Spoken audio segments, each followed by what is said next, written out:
In late 2019, a private Gulfstream G650 began its descent into San Jose, California.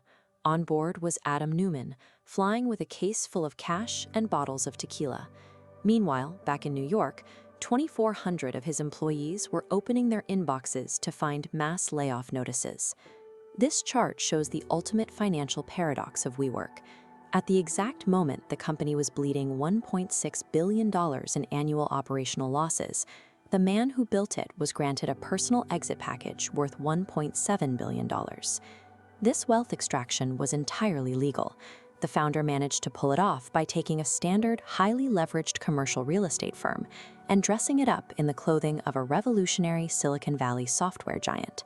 One man used raw charisma to extract billions in personal wealth from a business model that was actively imploding under its own weight. Before 2010, the commercial real estate industry was largely stagnant. If you wanted an office, you signed a 10-year lease for an isolated floor of gray cubicles.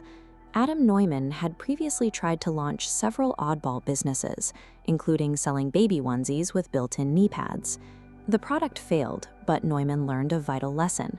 A well-presented idea sells far better than the actual product. This diagram shows the core mechanics of WeWork. The model was basic commercial arbitrage.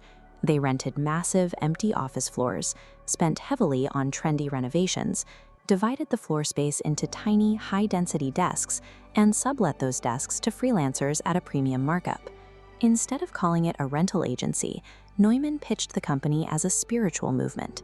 He told early customers and investors that WeWork was going to cure modern isolation and create global community.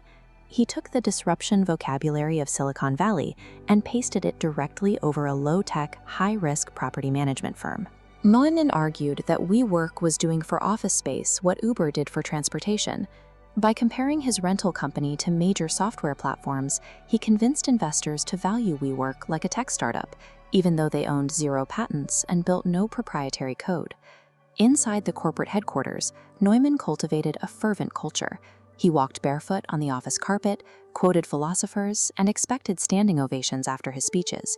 Employees and board members alike began treating him as a prophet. This map shows how quickly that charisma attracted serious capital.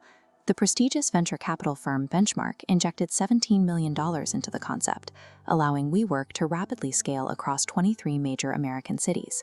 Then came Masayoshi Son, the legendary Japanese billionaire behind SoftBank.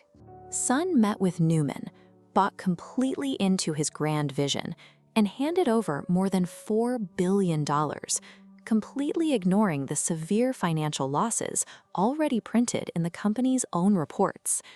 Neumann effectively used specific vocabulary to transform standard commercial rent liabilities into something investors perceived as limitless tech equity. This graph tracks WeWork's global expansion against its actual cash flow. Every time they opened a new location, they took on massive upfront costs for renovations and leases. The incoming desk rentals couldn't cover those bills. By 2018, that red deficit hit $1.6 billion. Neumann told his financial backers not to worry, labeling the massive cash bleed an investment in future scale. The private market rewarded this narrative. The company's paper valuation shot up to an astounding $47 billion, driven entirely by the abstract promise of the We brand. Flush with SoftBank cash, Neumann began buying commercial real estate under his own name. He then leased those exact buildings back to WeWork. The company was paying rent directly to its founder.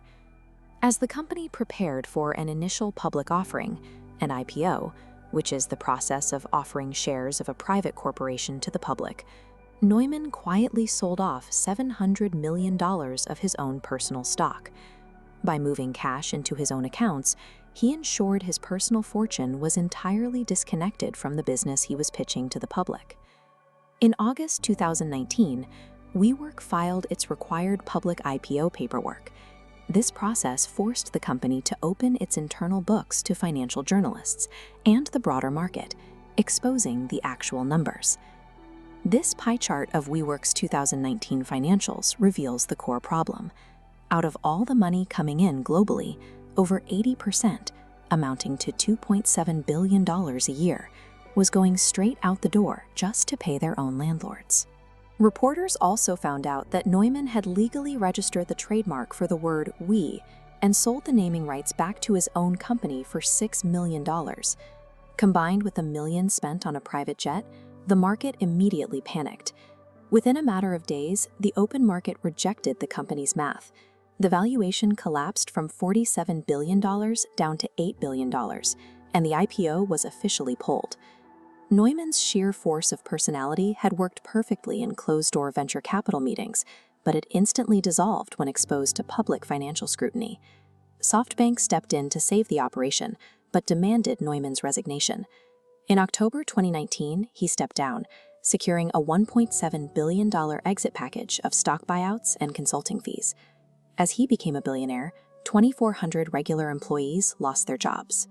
The company was bleeding so much cash, they initially couldn't even offer standard severance payouts without another multi-billion-dollar bailout from SoftBank. The aggressive restructuring wasn't enough. In late 2023, WeWork officially filed for Chapter 11 bankruptcy. The operation that once claimed a $47 billion value simply ran out of money to cover its leases. Adam Neumann broke no laws. He built a vast, unprofitable empire using only optimism and venture capital, legally securing his own wealth while leaving thousands of employees and investors to absorb the collapse.